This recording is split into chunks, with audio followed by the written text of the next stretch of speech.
আসসালামু আলাইকুম ওয়া রাহমাতুল্লাহ। স্টারলিংক স্টারলিংক হলো স্পেস এক্স এর একটি স্যাটেলাইট ইন্টারনেট প্রকল্প, যা মূলত এলন মাস্ক এর নেতৃত্বে পরিচালিত হচ্ছে। এটি পৃথিবীর যে কোনো জায়গায়, বিশেষ করে প্রত্যন্ত এবং দুর্গম এলাকাগুলিতে দ্রুত গতির ইন্টারনেট সরবরাহ করার লক্ষ্যেই তৈরি করা হয়েছে। প্রকল্পটি প্রথম ঘোষণা করা হয় 2015 সালে। প্রথম স্যাটেলাইট উৎক্ষেপণ 2018 সালের ফেব্রুয়ারিতে দুইটি পরীক্ষামূলক স্যাটেলাইট টিনটিন এ এবং বি উৎক্ষেপণ করা হয়।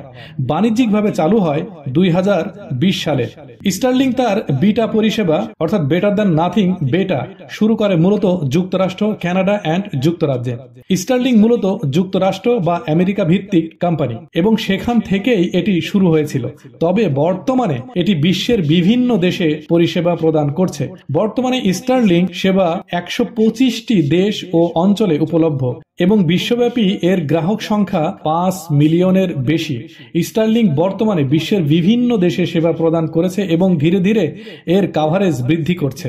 সর্বশেষ তথ্য অনুযায়ী স্টারলিংক 125টি দেশে সেবা প্রদান করেছে এবং বর্তমানে প্রায় 7,000টির বেশি স্যাটেলাইট কক্ষপথে রয়েছে।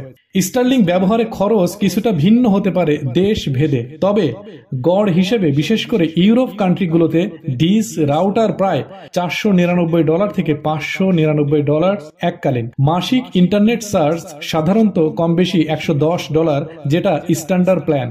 ব্যবসা বা মোবাইল ইউজারদের জন্য স্পেশাল প্ল্যানও রয়েছে, যেগুলো মাসিক খরচ $250 বা তার কম বেশি হতে পারে। তবে বাংলাদেশের জন্য কম খরচ হবে, এটাই স্বাভাবিক। 2025 সালের 9 এপ্রিল থেকে স্টারলিংক একটি পরীক্ষামূলক সেবা শুরু করেছে বাংলাদেশে, যা বাংলাদেশের ইনভেস্টমেন্ট সামিট 2025 লাইভ স্ট্রিম সেবা প্রদান করছে। আগামী 3 মাসের মধ্যে স্টারলিংক বাংলাদেশের বাণিজ্যিকভাবে সেবা প্রদান শুরু করবে বলে আশা করা হচ্ছে। স্টারলিংক পৃথিবীর যে কোনো স্থানে, এমনকি পাহাড়, দ্বীপ, মরুভূমি কিংবা সমুদ্রে ভাসমান জাহাজেও ইন্টারনেট সেবা দিতে পারে। যেখানে ফাইবার বা মোবাইল নেটওয়ার্ক পৌঁছায় না, সেখানেও স্টারলিংক পৌঁছে যেতে পারে। স্টারলিংক হলো উচ্চ গতির ইন্টারনেট। গতি সাধারণত 50 Mbps থেকে 250 Mbps পর্যন্ত হতে পারে। ল্যাটেন্সি, ডেটা ট্রান্সমিশনের দেরি খুব কম, 20 থেকে 40 মিলিসেকেন্ড, যেটা অনলাইন গেমিং, ভিডিও কনফারেন্স বা লাইভ স্ট্রিমের জন্য চমৎকার। স্টারলিংক এর স্যাটেলাইট সিস্টেম এর মধ্যে শুধুমাত্র একটি ছোট ডিশ ও রাউটার দিয়েই ইন্টারনেট ব্যবহার করা যায়। শুধুমাত্র বিদ্যুৎ ও আকাশপথ খোলা থাকলেই যথেষ্ট। যেসব জায়গায় ব্রডব্যান্ড বা মোবাইল নেটওয়ার্ক দুর্বল বা একেবারেই নেই, সেখানেও স্টারলিংকের ইন্টারনেট সরবরাহ করতে পারে, যেমন পাহাড়ি গ্রাম বা দুর্গম গ্রাম অঞ্চল, চর অঞ্চল বা বনভূমিতে।